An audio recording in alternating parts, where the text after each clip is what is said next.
Peace, family. It's your brother Marc Lamont Hill. Welcome to the War on Gaza report. Every single night here on the Marc Lamont Hill official YouTube channel, we break down Israel's war on Gaza. And today, tragically, the war on Gaza has reached day 330.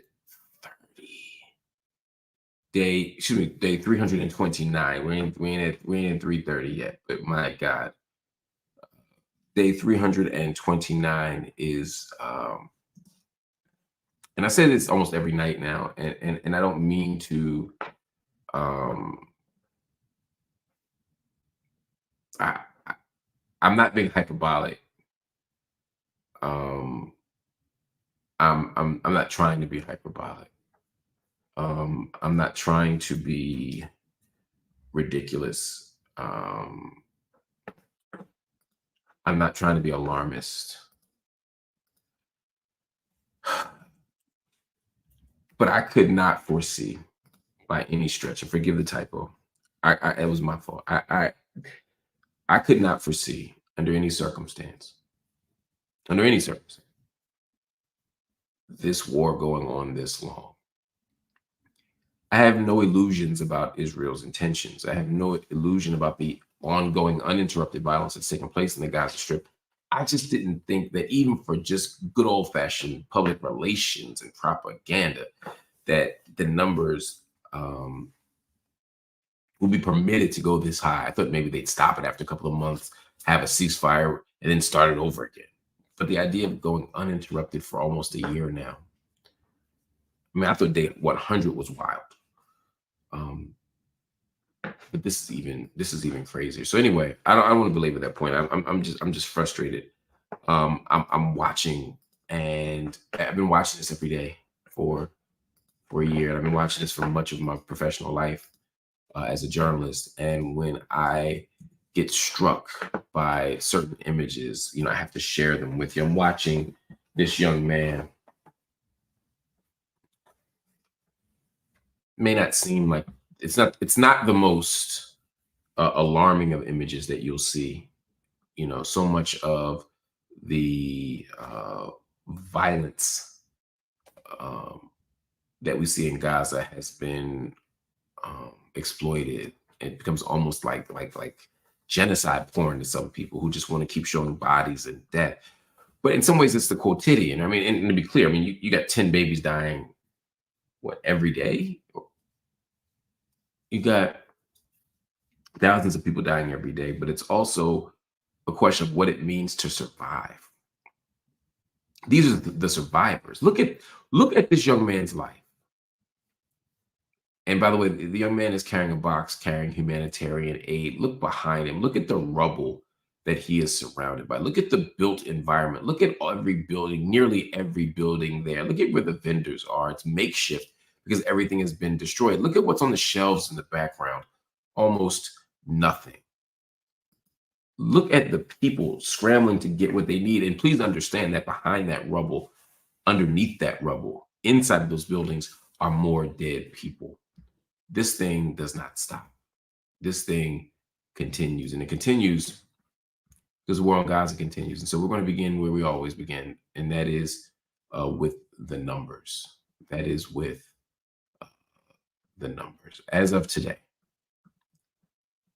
40,534 people have been killed. I'm going to say that number again. 40,430 people. I'm sorry. I take that back. I want to be precise. 40,534 people have been killed, in addition to 93,778 people who have been wounded in Israel's war on Gaza.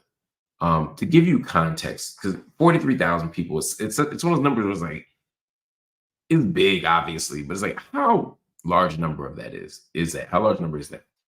To give you context, if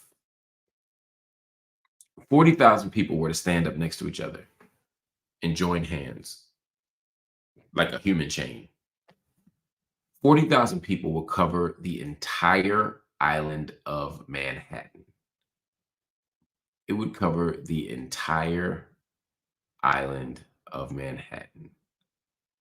The number of people who have been killed in Gaza is twice the capacity of Madison Square Garden in New York City.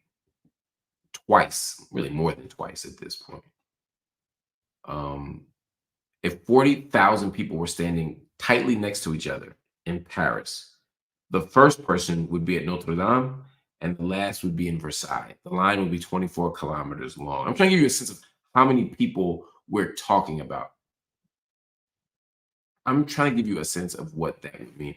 It would take an average person walking at 5 kilometers an hour, 12 hours to walk from the beginning to the end of the human chain I just described. Driving those 60 kilometers would take a sedan car driving at 50 kilometers an hour, 72 minutes to pass the entire line. I mean, you're talking about a huge number. And of that 40,000 people, 18.4% are women, 33% are children. 1 out of 3 children dead in Gaza is a child.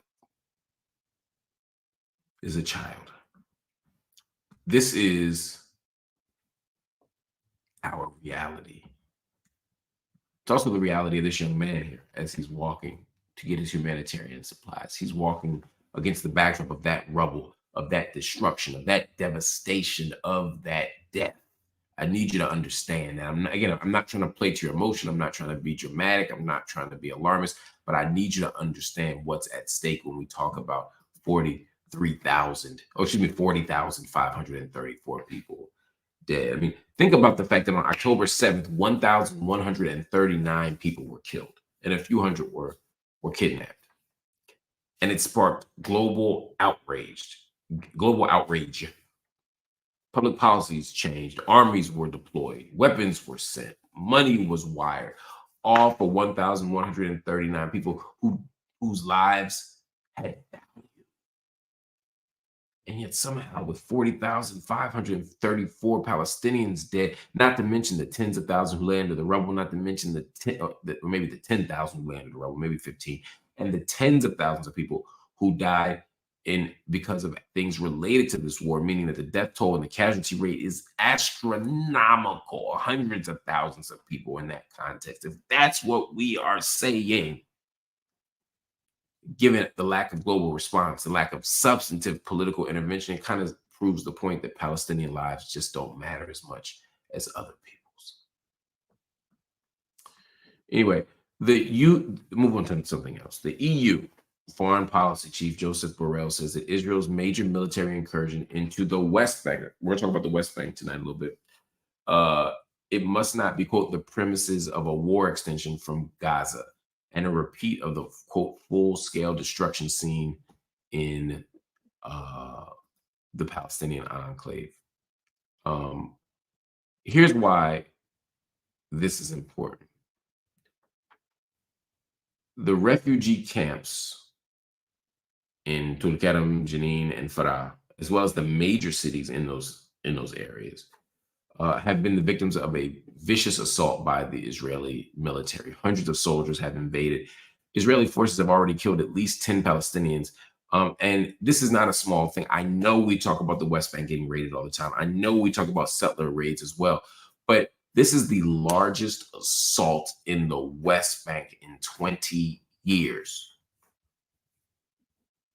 And the pretext, the argument from the Israeli military is, well, we're fighting terrorism. We're looking for armed terrorism who pose a threat to our security force. It's so bad, even the Palestinian Authority, Mahmoud Abbas, the president of the PA, of the Sulta, condemned Israel for the assault, because these days, I don't know what Mahmoud Abbas be doing, man. But anyway, it's neither here nor there. The scale of the attack is wild.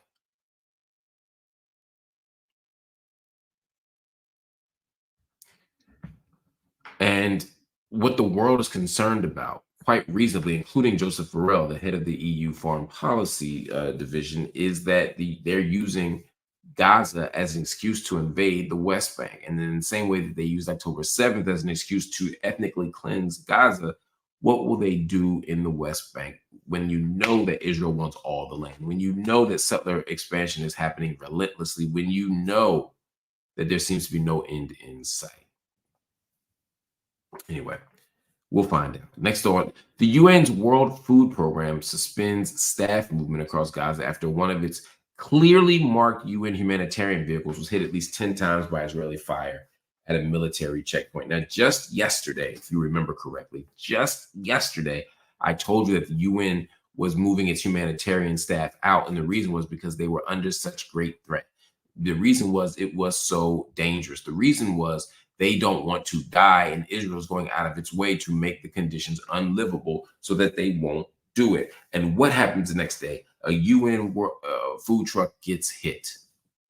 The reason it gets hit is not because they want to kill the UN, or maybe some do, but more because they want to create conditions where the Palestinians don't have access to food, clothing, and shelter, to medical aid, to educational aid, to anything. That's the goal. And so we have to push back. We have to fight. We have to keep a spotlight on these issues. We have to tell the truth about what's happening. That's what it means to be a part of a global community and a global classroom. Look, family, we got to run.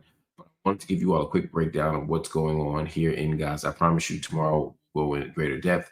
And tomorrow night on Night School, which starts at 9:30 instead of 9, we'll have Professor Nura Adikat, who will be breaking this all down, from body counts to interventions to judgments to all the stuff. So make sure you hang here with us. And otherwise, I will see you tomorrow. Make sure you hit that like button. Make sure you hit that subscribe button. And please make sure you hit that join button and become a monthly paid member of the channel. You can also drop support to the channel, not just through monthly commitments, but also through one-time payments. So if you want to support what we're up to and you haven't already, go to Cash App, go to PayPal, go to Venmo, go to Zelle, and drop whatever you feel comfortable, whether it's $1 or whether it's $1 million. We're asking people to drop $10 in because it helps us meet our financial goals for the month. But if you can't, or if you already have, that's all love. It's all to the good. Just drop us a line. Tell us why and what you like on the channel. Also hit that like button, hit that subscribe button. Also hit that share button. Let everybody know that it's your content that you're listening to on a regular. And of course, study the content, because none of it matters if you don't study it, because studying, deep study, engagement, ideas, that's what Night School is all about. And that's what the War on Gaza is all about. Why? That's what the Marc Lamont Hill official YouTube channel is all about. Fam, I'll see y'all later. We'll see you tomorrow, in fact. Peace.